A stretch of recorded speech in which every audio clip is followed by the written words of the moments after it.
হঠাৎ করে সবজির দাম বৃদ্ধি নিয়ে ক্ষুব্ধ মুখ্যমন্ত্রী। আজ থেকে বিভিন্ন বাজারে সবজির দাম নিয়ন্ত্রণে অভিযান চালাবে এনফোর্সমেন্ট ব্রাঞ্চ। বুলবুল আসার আগেই ফোরেদের দাপটে সবজির দাম অনেকটাই বেড়েছে। রাজ্যের দাবি, ফোরেদের দাপটেই সবজির অস্বাভাবিক দাম বেড়েছে। গতকাল নবান্নে বাজার নিয়ে গঠিত টাস্ক ফোর্স, পঞ্চায়েত ও কৃষি বিপণন দফতর ও পুলিশ প্রশাসনের সঙ্গে এই নিয়ে বৈঠক করেন মুখ্যমন্ত্রী। সুফল বাংলায় 59 টাকা কেজি দরে পেঁয়াজ বিক্রি করছে রাজ্য। কেন্দ্রের এজেন্সির সঙ্গে কিলো প্রতি 25 টাকা দরে পেঁয়াজ বিক্রির চুক্তি ছিল রাজ্যের, কিন্তু সেই চুক্তি মানা হচ্ছে না। তাই পেঁয়াজের দাম আকাশ ছোঁয়া। সুফল বাংলায় পেঁয়াজের যোগান আরও বাড়ানো হচ্ছে। বুলবুলে ক্ষতিগ্রস্ত এলাকাগুলিতে ট্রাকে করে সবজির যোগান দেওয়ার চেষ্টা চলছে। পেঁয়াজটা আমাদের নাফেডের সাথে, কেন্দ্রীয় সংস্থার সাথে একটা চুক্তি হয়েছিল যে তারা আমাদের পেঁয়াজটা দেবে 25 টাকা মূল্যে, কিন্তু তারা আমাদের পেঁয়াজটা, আমাদের চুক্তি ভায়োলেট করে পেঁয়াজটা দিচ্ছে না। আমরা সুফল বাংলায় 59 টাকা করে বিক্রি করছি এবং সুফল বাংলা দরকার হলে আরও বাড়ানো হবে। আলুটাও এখানে অনেক জায়গায় অনেকে বেশি দাম নিচ্ছে। এটা হচ্ছে রিটেল মার্কেটে কেউ কেউ বদমাইশি করছে। এটা পুলিশ লক্ষ্য রাখবে কাল থেকে। এনফোর্সমেন্ট ডিপার্টমেন্ট, সিআইডি, এসটিএফ লক্ষ্য রাখবে। 3 লক্ষ মেট্রিক টন ফিক্স তৈরি করতে লাগবে। বাকি যে 11 লক্ষ মেট্রিক টন আছে তাতে আমাদের 2 মাস চলে যাবে। ফের কপ্টার চেয়ে পেলেন না রাজ্যপাল। আজ রাজ্যপালের ফরাক্কা যাওয়ার কথা। রাজ্যের থেকে হেলিকপ্টার চান রাজ্যপাল। কপ্টার না পেয়ে মুখ্যমন্ত্রীকে চিঠি রাজ্যপালের। এখনও চিঠির উত্তর পাননি জগদীপ ধনখড়। তাই উনি হেলিকপ্টার নিয়ে যাবেনটা কি করতে, সেটা তো আমাদের জানার দরকার আছে। মুখ্যমন্ত্রী হেলিকপ্টারে, এখানে একটা পরিবেশ ছিল, সে যে পরিবেশের সম্মুখীন হয়েছে বাংলার এতগুলো মানুষ, যেখানে 15 লক্ষ হেক্টর জমি চাষ নষ্ট হয়ে গেছে, যেখানে এত মানুষ দুর্গত অবস্থায় তারা রয়েছেন, সেইটার ক্ষয়ক্ষতি দেখবার জন্য হেলিকপ্টারের ব্যবহার। ওনার হেলিকপ্টারের ব্যবহারটা কিসের জন্য সেটা আমরা জানতে চাই। তো সেটা তো মানুষের টাকায়। সুতরাং উনি এইসব বলে কিন্তু মানুষের দৃষ্টি ঘোরাবেন আর প্রতিদিন রাজনৈতিক বাজারে বেরিয়ে যাবেন, সেটা হয় না।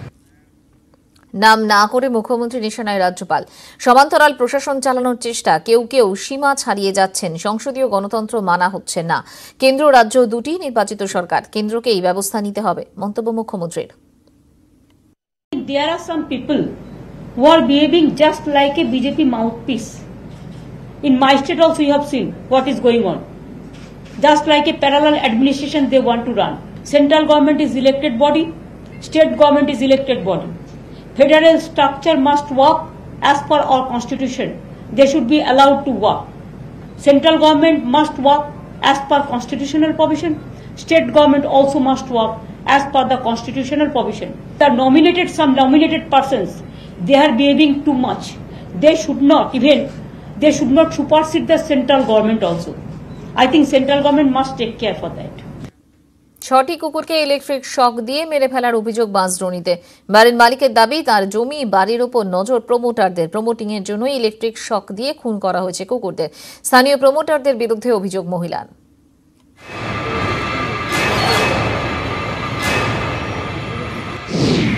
ইলেকট্রিক শক দিয়ে 6টি কুকুরকে খুনের অভিযোগ। কাঠগড়ায় প্রমোটার চক্র।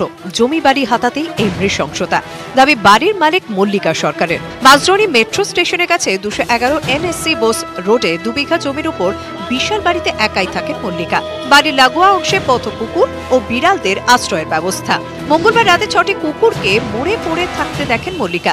সেই সময় টিনের চালে ইলেকট্রিক তার জড়ানো ছিল। তার অভিযোগ, এই খুনের সঙ্গে স্থানীয় প্রমোটার চক্রের যোগ রয়েছে।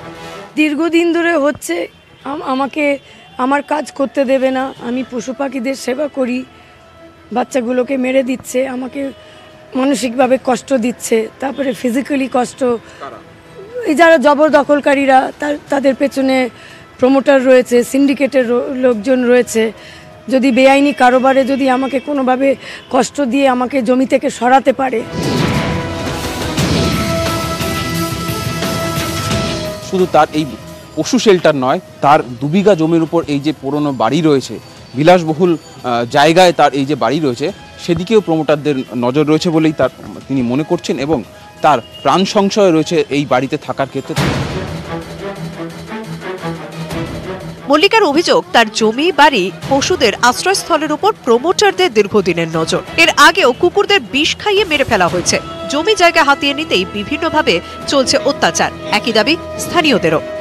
প্লট থেকে আমরা যদি একটুও সরে হয়তো ঘন্টা দুয়েকের জন্য একটু বেরোই, তখনই এসে দেখি কারোর পা খোঁড়াচ্ছে কোনো বাচ্চা, আমাদের কুকুর বা কোনো, ওইখানেই তো কেউ নিশ্চয়ই করছে যারা আছে বাজারের মধ্যে, না হলে এরকম কি করে হয়। নেতাজি নগর থানায় 5 জনের নামে এফআইআর করেছেন মল্লিকা। পশু নির্যাতনের মামলা শুরু করেছে পুলিশ, চলছে তদন্ত। এদিকে একা বাড়িতে অবলাদের নিয়ে বাড়ছে আতঙ্ক। ক্যামেরায় শুভেন্দু চট্টোপাধ্যায়ের সঙ্গে সুজয় পাল, নিউজ 18 বাংলা।